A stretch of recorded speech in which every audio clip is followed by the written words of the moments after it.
अस्सलाम वालेकुम, मैं हूं रिजवान फैक्ट्री वाला। आज की हमारी वीडियो है कि जी अगर दो या तीन या चार भाई हैं और वो पार्टनरशिप पे एक बिजनेस करना चाहते हैं तो उनको किस तरह से करना है और क्या करना चाहिए क्या नहीं करना चाहिए, इस पे हम तफसीली बात करेंगे। मेरा मशवरा आपको यह है इस मामले में कि अगर आप चार भाई हैं और आप किसी एक कारोबार के अंदर कदम रखने लगे हैं, जाहिर है चारों भाई की एज सेम नहीं है, एक सबसे बड़ा होगा, फिर बाकी तीन उससे छोटे होंगे, यानी स्टेप बाय स्टेप होंगे। तो अगर आप चार भाई भी मिल के कोई एक बिजनेस स्टार्ट करना चाहते हैं तो आपको बिजनेस में आने से पहले एक स्ट्रॉन्ग किस्म का एग्रीमेंट करना चाहिए,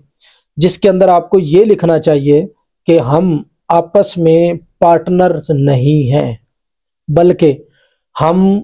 चार भाई चार मुख्तलिफ बिजनेसेस खड़े करेंगे या चार मुख्तलिफ बिजनेसेस बनाएंगे। या अगर चार मुख्तलिफ बिजनेस नहीं बनते और एक ही बिजनेस हमारा स्ट्रॉन्ग होता है तो हम उस बिजनेस की कैटेगरीज चार बनाएंगे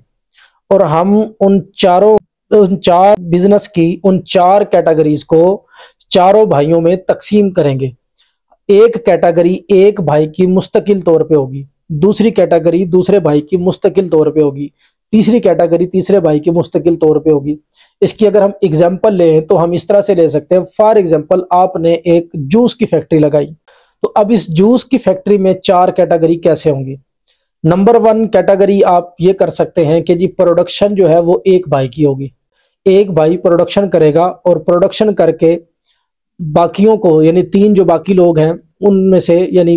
काम चारों मिलके करेंगे, प्रोडक्शन हो सकता है चारों मिलके करेंगे, लेकिन जो प्रोडक्शन से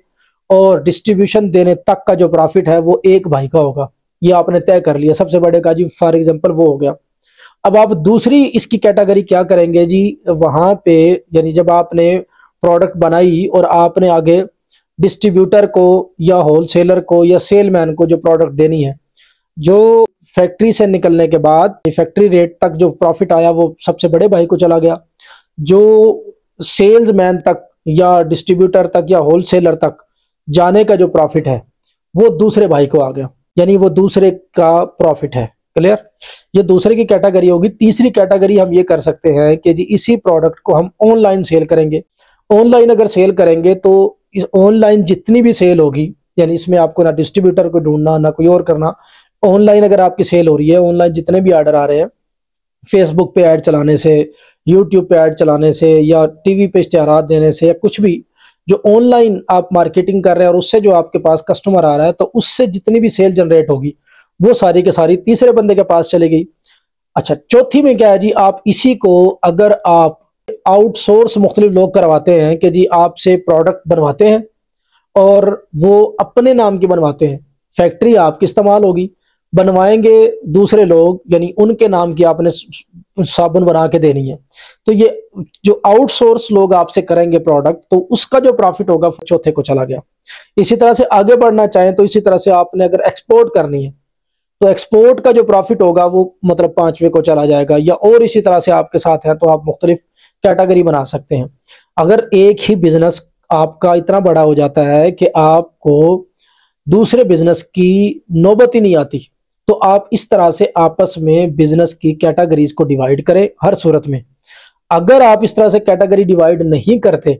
और आप ये समझते हैं कि आज शादी से पहले हम चारों भाई बहुत अच्छे हैं, ज्वाइंट फैमिली में, यानी एक आध की शादी हो गई है, दो की शादी हो गई है और बाकी कवारे हैं, और आपको लगता है कि हम आपस में ज्वाइंट फैमिली में बहुत अच्छे रहते हैं,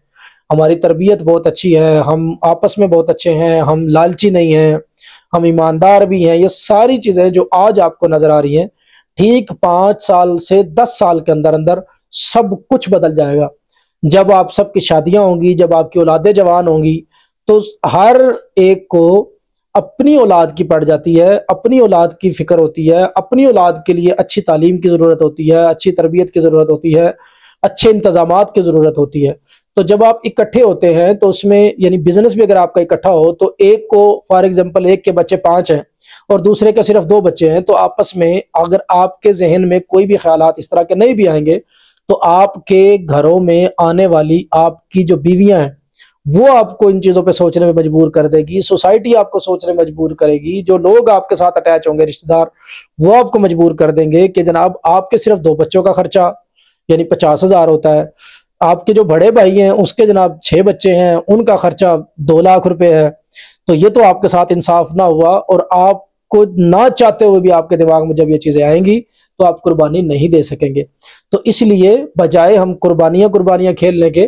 ہم ہر صورت میں سیف رکھ کے بزنس کو اگر کریں گے تو ہم کامیاب رہیں گے۔ اس میں اگر آپ اس طرح کر لیں کہ آپ 4 بھائی ہیں تو 4 بھائی مختلف الگ الگ بزنس کا سوچ لیں، یعنی آپ کام شروع کرنے سے پہلے ہی 4 بزنسز ڈیسائیڈ کر لیں، بے شک اس میں 1 مہینہ لگتا ہے آپ کو ریسرچ کرنے میں کہ جی ایک بھائی نے صابن کا کاروبار کرنا ہے، ایک نے جوس کا کاروبار کرنا ہے، ایک نے چاکلیٹ کا کاروبار کرنا ہے، ایک نے ڈسٹمپر کا کاروبار کرنا ہے، یا وٹ ایور جو بھی آپ کاروبار ڈیسائیڈ کرتے ہیں، تو آپ چاروں مل کے کام ضرور کریں گے، لیکن جب سب سے پہلی کمپنی آپ بنا رہے ہوں گے یعنی آپ ایگریمنٹ جو اس کے اندر کریں گے وہ یہ ایگریمنٹ آپ سٹرونگ اس طرح کا کریں گے کہ جب تک سب کی انکم برابر نہیں ہو جاتی اور سب سیٹسفائی نہیں ہو جاتے کہ بزنس اتنے اچھے چل رہے ہیں کہ اب وہ اپنے اپنے بزنس کو سنبھال سکتے ہیں، تب تک ہم مل کے کام کریں گے۔ مل کے کام کرنے میں ظاہر ہے آپ کو فائدہ یہ ہوگا کہ ایک بندہ مینجمنٹ سنبھال لے گا، ایک بندہ اکاؤنٹس کو سنبھال لے گا، ایک بندہ سیل کو سنبھال لے گا، اور ایک بندہ پروڈکشن کو سنبھال لے گا۔ اس طرح سے یعنی آپ کو فیور تو ملے گی۔ تو اگر آپ مل کے اس طرح سے کام کر رہے ہوں گے تو 1 فیکٹری، 1 سے 2 فیکٹری، 2 سے 3، 3 سے 4 آپ لگا لیں گے۔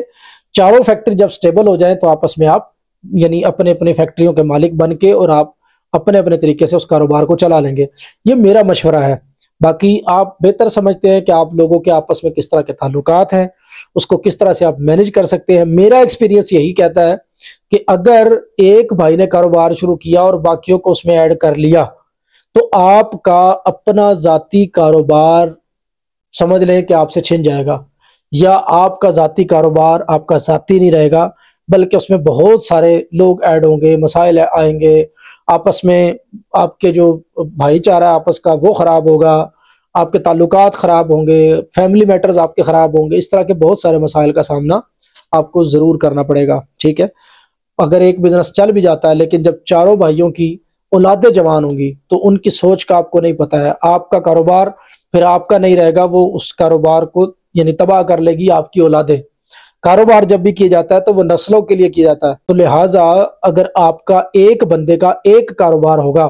تو وہ آپ کی نسلوں تک بھی ٹرانسفر ہو جائے گا، ٹھیک ہے۔ اگر آپ نے چاروں نے مل کر صرف ایک کیا ہے تو وہ چاروں کی اولادوں میں تقسیم کرنا مشکل ہو جائے گا، چاروں اولادوں کے ذہنوں کو آپس میں میچ کرنا مشکل ہو جائے گا، ان سے وہ کاروبار چلوانا مشکل ہو جائے گا۔ لہٰذا سوچ سمجھ کے 4 بھائی ہیں یا جتنے بھی ہیں، اگر آپ نے بھائیوں نے آپس میں مل کے کاروبار کرنا ہے اور پارٹنرشپ کرنی ہے تو سوچ سمجھ کے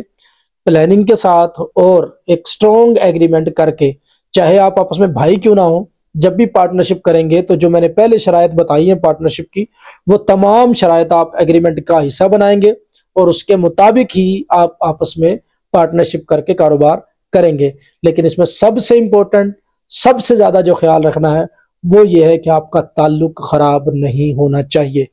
بھائی زندگی میں دوبارہ نہیں ملتے، کاروبار زندگی میں دوبارہ بن جاتے ہیں، لہٰذا آپ کا بھائی آپ سے نہ جائے۔ کاروبار اگر آج ہی آپ کا ختم ہوتا ہے، اگر آج ہی کاروبار آپ بند کرتے ہیں تو کر دیں، یا کاروبار کے کسی کیٹیگری کو چینج کرنا چاہتے ہیں تو کر لیں۔ بھائی آپ کو زندگی میں دوسرا نہیں مل سکتا، کاروبار دوسرا آپ کو مل سکتا ہے، لہٰذا سوچ سمجھ کے آپس میں اگر بھائیوں نے پارٹنرشپ کرنی ہے تو بہت زیادہ سوچ سمجھ کے کرنی ہے۔ نیکسٹ ویڈیو ہماری انشاءاللہ بھائی اور بہن کی جو آپس میں پارٹنرشپ ہوتی ہے تو اس کو کس طرح سے لے کے چلنا ہے اس پہ ہم بات کریں گے۔ اور اگر آپ کو یہ میری معلومات اچھی لگتی ہیں، آپ کو ویڈیوز اچھی لگ رہی ہیں تو آپ لوگوں تک اس ویڈیو کو شیئر کر دیں، تاکہ اگر آپ کے فائدہ کی نہیں ہے کسی اور کے فائدے کی ہے تو یہ اس تک پہنچ سکے اور لوگوں کو فائدہ ہو سکے۔ بہت شکریہ، تھینک یو سو مچ۔ پاکستان زندہ باد۔